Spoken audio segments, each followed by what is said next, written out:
ओम साईनाथ, ओम साई राम।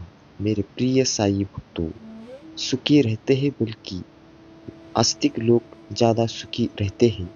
यानी जो लोग ईश्वर को मानते हैं, भगवान की ज़्यादा पूजा पाठ करते हैं, वह बहुत ज़्यादा दुखी और परेशान रहते हैं। ऐसा क्यों दोस्तों? बहुत लोगों के मन में यह सवाल आता है कि जो लोग नास्तिक हैं, जो भगवान की ज़्यादा पूजा पाठ नहीं करते, फिर भी वे जीवन में इतने सुखी हैं, जबकि जो लोग दिन रात ईश्वर की भक्ति में डूबे रहते हैं, पूजा पाठ करते हैं, उनके जीवन में ज़्यादा दुख और परेशानियाँ आती हैं।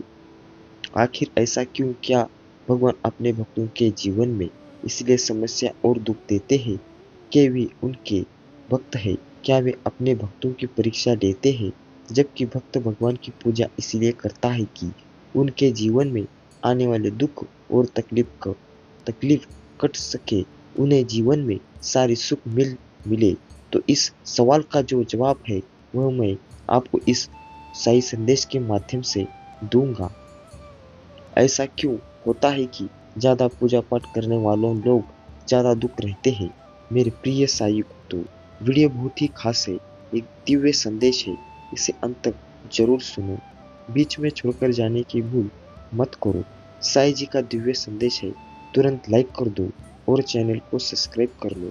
वीडियो को लाइक करो और कमेंट में ओम साईनाथ, ओम साई राम ऐसा अवश्य टाइप कर लो और इस साई दिव्य संदेश को शेयर करना ना भूलो। मेरे प्रिय साई भक्तों, सबसे पहले मैं आपको बता दूं कि कर्म प्रधान है। कर्म के आगे ईश्वर को कभी भी झुकना पड़ता है। हम भगवान के भरोसे बैठे हैं कि भगवान मेरा यह काम बना दे। हो सकता है कि भगवान आपके भरोसे बैठ हो, उनको भक्त कुछ कर्म करे तो फिर मैं उसका साथ दूं। हम सोचते हैं कि पहले वह दे तो हम कुछ करें, और भगवान सोच है कि पहले यह कुछ करे तो मैं कुछ, और इसी वजह से व्यक्ति अपने जीवन में संकट और परेशानियों का सामना करता रहता है और दोष भगवान को देता है कि भगवान मेरी सुन नहीं रहे हैं। मैं तो दिन रात भगवान का नाम लेता हूँ, रोज मंदिर जाता हूँ और रोजाना मंदिर जाके भगवान से प्रार्थना करता हूँ, पूजा पाठ करता हूँ, फिर भी भगवान मेरी इतनी परीक्षा क्यों ले रहे हैं? भक्तों, आपको बता दूं कि जो लोग नास्तिक होते हैं, भगवान को नहीं मानते हैं, ज़्यादा पूजा पाठ नहीं करते हैं, तो उनको सिर्फ एक ही चीज़ का पता होता है कि मुझे काम करना है और अपना जीवन सुधारना है। जितना काम करूँगा उतना पैसा आएगा, काम करूँगा तभी सारी सुख सुविधाएं मिलेगी, काम करके ही जीवन में सफलता मिलेगी। यानी मैं करूँगा तभी जीवन में चीज़ें होंगी, वरना नहीं होंगी। लेकिन जो लोग भगवान को मानते हैं, वह अपने आप को आगे ना रखते हुए भगवान को आगे रखते हैं। वही होगा जो भगवान चाहे। वह चाहे तो मेरी गरीबी मिटा सकते हैं, भगवान चाहे तो मुझे गाड़ी बंगला पैसा सब दे सकता है। भगवान चाहेगा तो मेरे जीवन में कोई भी परेशानी नहीं आएगी। हर चीज़ का वह भगवान के भरोसे ही छोड़ देता है। ऐसा नहीं होता कि आप भगवान की पूजा पाठ करेंगे तो कोई पैसा की बारिश होगी। ऐसा होता सब लोग अपना काम धंधा छोड़कर सिर्फ भगवान के सामने ही सारा दिन बैठे रहते हैं। पैसा तो अपने आप ही मिल जाएगा, तो काम करने की क्या जरूरत है? भगवान चाहेगा तो कहीं से खड़ा वह धन मिल जाएगा, हर चीज आसान हो जाएगी, घर में अनाज भर जाएगा तो जी लूंगा। कि ऐसी सोच होती कि भगवान चाहे तो सब कुछ हो सकता, तो जिन्हें जिन लोगों की ऐसी धारणा है तो वह गलत है। तो दोस्तों, सबसे पहले यह जानते हैं कि जब हम लोग भगवान की भक्ति करते हैं, पूजा पाठ करते हैं, तो वह हमारी मदद कैसे करते हैं, भगवान हम पर कृपा से कैसे करते हैं। दोस्त, जब हम कर्म करते हैं तो भगवान हमें बरकत देते हैं। मान लीजिए कि आपके घर पर पहले आटा 10 दिन तक चलता था, लेकिन जब आप पूजा पाठ करने लगे, भगवान की भक्ति करने लगे, तो वही आटा 20 दिन चलने लगा। एक और बात कह दूं, मान लीजिए कि आपकी सैलरी 1 लाख है और पहले आपके घर खर्च में पूरी सैलरी खत्म हो जाती थी, बल्कि कम कम पगार में जाती थी। लेकिन अब हम भगवान की भक्ति करते तभी इसी सैलरी में हमारा घर बहुत अच्छे से चलता है, क्योंकि फिजूल खर्ची बंद हो जाते हैं। रूप बीमारी में पैसा लगना कम हो जाता है। इसी वजह से इसी सैलरी में आपका घर अच्छे से चलता है, बल्कि इतने पैसों में घर में बरकत भी आनी रहती है। यह काम भगवान करते हैं। भगवान आपकी मदद तब करते हैं जब आप खुद अपने आप की मदद करते हैं, अपनी सही दिशा में कर्म करते हैं। कारण नास्तिक के लोग नास्तिक लोगों से ज़्यादा सुखी होते हैं, क्योंकि भगवान के भरोसे नहीं बैठते रहते। वे स्वयं कर्म करते हैं और आगे बढ़ते हैं, जबकि आस्तिक लोग सब भगवान के ऊपर छोड़कर बैठ जाते हैं। दोस्तों, आपको पता होना कि भगवान आपके लिए क्या करता है। भगवान आपको बरकत देते हैं, नौकरी व्यापार में आपको तरक्की देते हैं, इससे आपको बचाते हैं, घर की सुरक्षा करते हैं, ताकि कोई भी नकारात्मक शक्ति आपके घर में प्रवेश ना करे। इसलिए आपको बता दूं कि भगवान की शक्ति और भक्ति और पूजा पाठ के साथ कर्म पर ध्यान जरूर दें कि आप सही दिशा में कर्म करेंगे तो भगवान आपको उसको पाने में मदद जरूर करेंगे। लेकिन बैठे बैठे वह चीज़ें तो भगवान आपको नहीं देगा। इसलिए कर्म करो और साथ ही भगवान की भक्ति करो, फिर आप देखिए कितनी जल्दी आप सफलता की ऊंचाइयों को प्राप्त करेंगे। आपके जीवन में खुशियां ही खुशियां होंगी। बहुत बार ऐसा देखने को मिलता है, जो ज़्यादा भगवान का पूजा पाठ करता है वही सबसे ज़्यादा दुखी होता है, जबकि कोई नास्तिक आदमी जो भगवान को नहीं मानता, कभी पूजा पाठ नहीं करता, कभी संतों का संग नहीं करता, बहुत सबसे ज़्यादा सुखी जीवन जीता है। यह सब चीज़ें देखकर कभी कभी लगता है कि भगवान की गलत है, भगवान का न्याय ही गलत है, या कोई कहानी नहीं है, हर किसी के साथ होता है। मेरे प्रिय साई भक्तों, इस साई संदेश में हम आप लोगों को इसके पीछे कारण के बारे में बताने वाले हैं। भगवान श्री कृष्ण ने स्वयं इसका उत्तर दिया है कि आखिर ज़्यादा पूजा पाठ करने वाले लोग दुखी और परेशान क्यों रहते हैं। किसका उत्तर भगवान कृष्ण ने श्रीमद् भगवद गीता के माध्यम से बड़ी स्पष्टता से के साथ बताया है। तो चलिए शुरुआत करते हैं मेरे प्रिय साई भक्तों। बात दोपहर युग की है, जब भगवान श्री कृष्ण और अर्जुन के बीच संवाद हो रहा था। जब अर्जुन ने भगवान श्री कृष्ण से पूछा कि माधव, जो लोग ज़्यादा पूजा पाठ करते हैं ज़्यादातर दुखी और परेशान क्यों रहते हैं, इसके पीछे कारण क्या है, जबकि वह लोग जो भगवान का नाम ही लेते हैं, भगवान स्मरण भी नहीं करते, वो लोग हमेशा गलत कार्य करते हैं, उन लोगों को जीवन में सुख मिलता है। इसके पीछे रहस्य मुझे समझने का प्रयास करें तो भगवान श्री कृष्ण ने एक छोटी सी कहानी के माध्यम से अर्जुन को इसका उत्तर दिया। जानते हैं उस छोटी सी कहानी के बारे में। भगवान गीता के अनुसार से ज़्यादा पूजा करने वाले लोग दुखी क्यों रहते हैं। एक गुरु के दो शिष्य थे, दोनों ही पढ़े लिखे और विद्वान थे। दोनों में सिर्फ फर्क इतना था कि एक भगवान को मानने वाला था और दूसरा भगवान को ना मानने वाला था। नास्तिक था एक ऐसा था जहाँ पर भगवान की कथा होती थी, जहाँ संग होता था, जहाँ भजन होता था, वहाँ दौड़ा चला जाता था और भगवान की पूजा पाठ करने लगता था। दूसरा शिष्य इन सब चीज़ों से काफ़ी दूर था।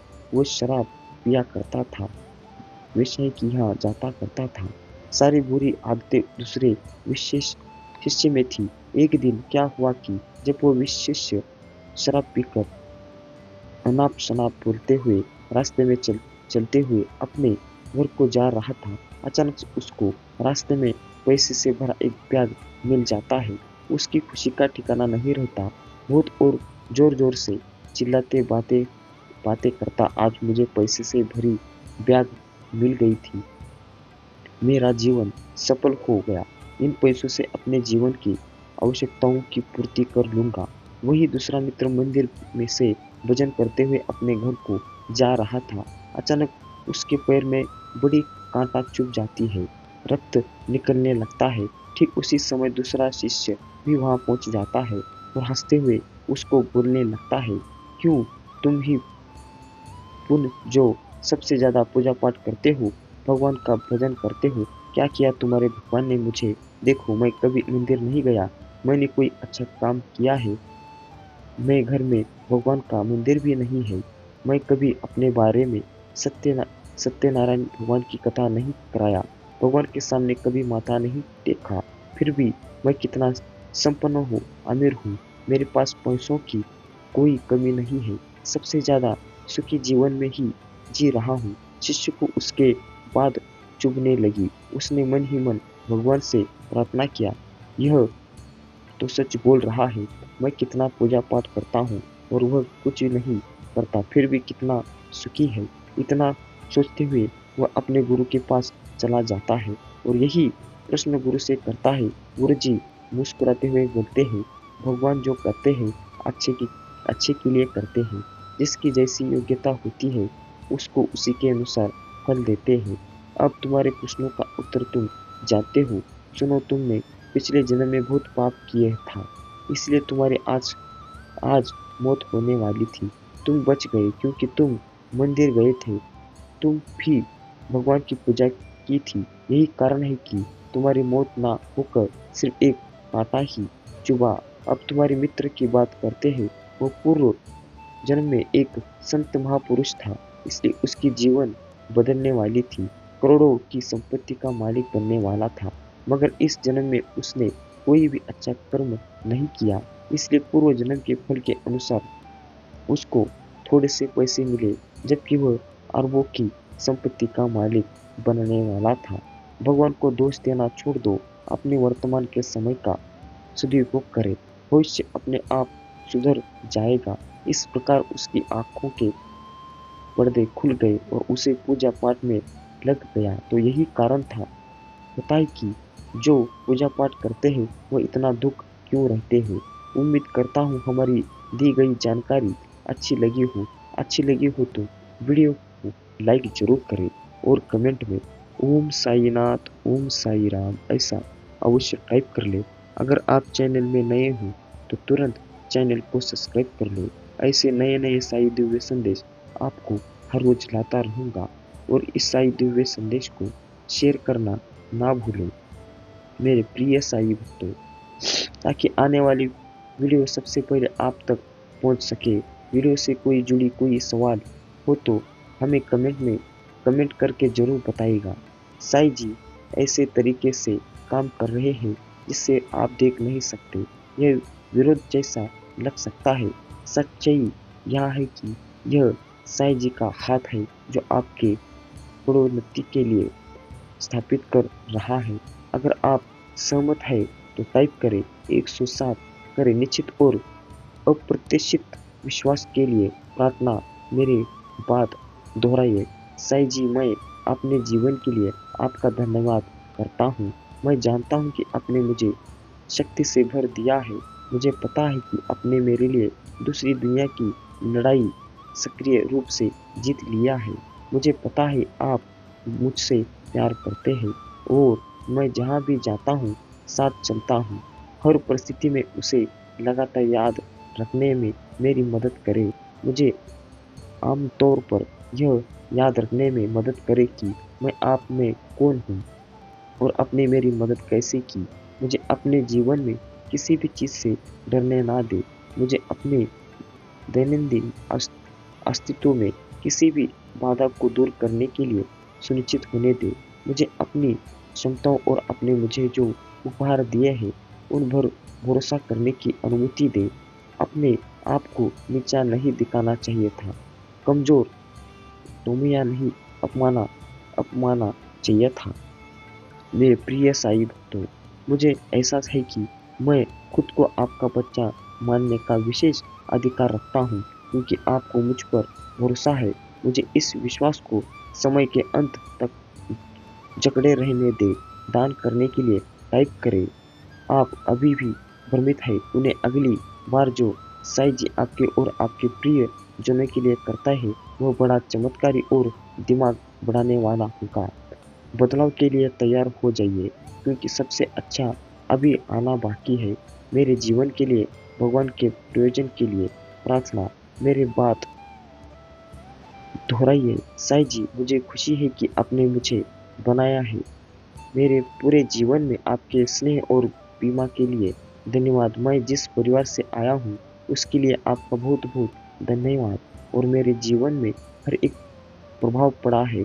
मैं आज आपके पास चाहता हूँ कि आप मुझे इस ग्रह पर मेरी प्रेरणा दिखाई, मुझे वहाँ रास्ता दिखाओ जो मुझे लेने के लिए बाध्य किया गया है। मुझे यह समझने के लिए नेतृत्व करें कि मुझे आपके साथ क्या जोड़ना है। मुझे उन क्षमताओं से अवगत कराइए जो आपके पास ग्रुप है, और मुझे उनकी जांच करने की अनुमति दें। मुझे मेरे दिन प्रतिदिन के उपयोग और लक्ष्यों के बारे में बताइए।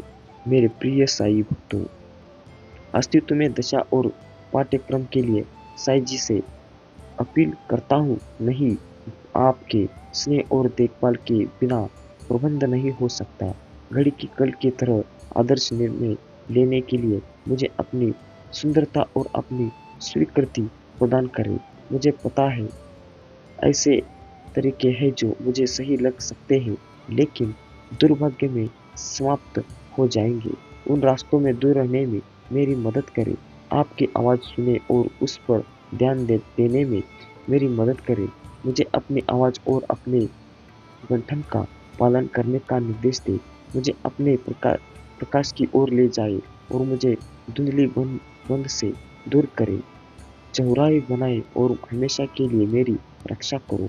और तुम्हारे भीतर कितनी असीमित शक्ति है। अगर तुम इस संदेश को अपने जीवन में उतार लेते हो तो देखो कैसे साईं जी तुम्हारे जीवन को सुख, शांति और समृद्धि से भर देते हैं, और उनका आशीर्वाद सदैव तुम्हारे साथ है। कहो, ओम साई नाथ, ओम साई राम। मेरे प्रिय साई भक्तों, वीडियो को अब तक देख लिया हो तो सच में आप भाग्यशाली हो। साईं जी का आशीर्वाद पाने के लिए, उनकी दया दृष्टि आपके पूरे घर परिवार के ऊपर रहने के लिए तुरंत चैनल को सब्सक्राइब कर लो, वीडियो को लाइक करो, और कमेंट में ओम साईनाथ, ओम साई राम ऐसा अवश्य टाइप कर लो। इस साई दिव्य संदेश को शेयर करना ना भूलो, और लाइक करके कमेंट में जरूर टाइप करें ओम साईनाथ, ओम साई राम। मेरे प्रिय साई भक्तों, ताकि मैं ऐसे हर रोज नए नए साई दिव्य संदेश ढूंढकर आपके लिए हर रोज लाता रहूँगा। मुझसे जुड़ने के लिए आपको तुरंत चैनल को सब्सक्राइब करना होगा। ऐसे साई दिव्य संदेश आपको कहीं नहीं मिलेंगे, सिर्फ इसी चैनल को आपको ऐसे दिव्य संदेश प्राप्त हो सकते हैं। तो तुरंत चैनल को सब्सक्राइब कर लो, और हमेशा कहते रहो ओम साईनाथ, ओम साई राम।